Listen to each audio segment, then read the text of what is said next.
SSG હોસ્પિટલમાં પાણીનો વેડફાટ થતાં જેલ રોડ પર રેલમછેલ. જેલ રોડ પર વહેતા પાણી અને ચીકણી માટીના કારણે અકસ્માતનો સતત ભય. હજારો લીટર ચોખ્ખું પાણી ગટરમાં વહી રહ્યું છે.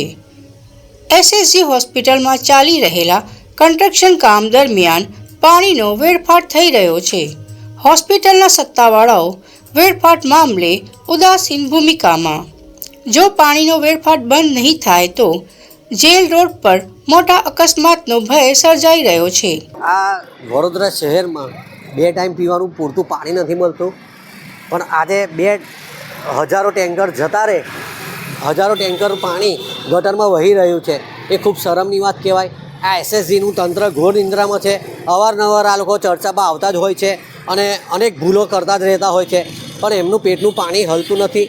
આજે હજારો લાખો ગેલન પાણી આજે ગટરમાં જઈ રહ્યું છે. એ ખૂબ શરમની વાત કહેવાય.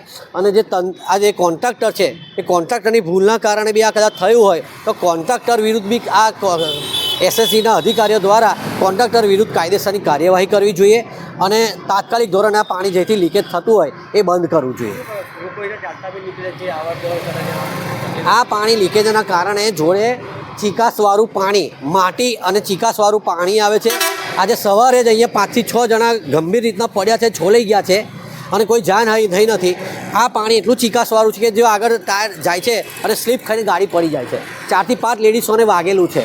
એટલે અમારે ધ્યાન આવતા અમે મીડિયાને સમક્ષ આ આપણે રજૂઆત કરીએ છીએ કે ઘોર નિંદ્રામાં સૂઈ રહેલા એસએસસીના અધિકારીઓ તાત્કાલિક જાગે અને આ પાણીની લાઈન લીકેજ હોય તેને બંધ કરે અને આ કોન્ટ્રાક્ટર વિરુદ્ધ કાયદેસરની કાર્યવાહી કરે.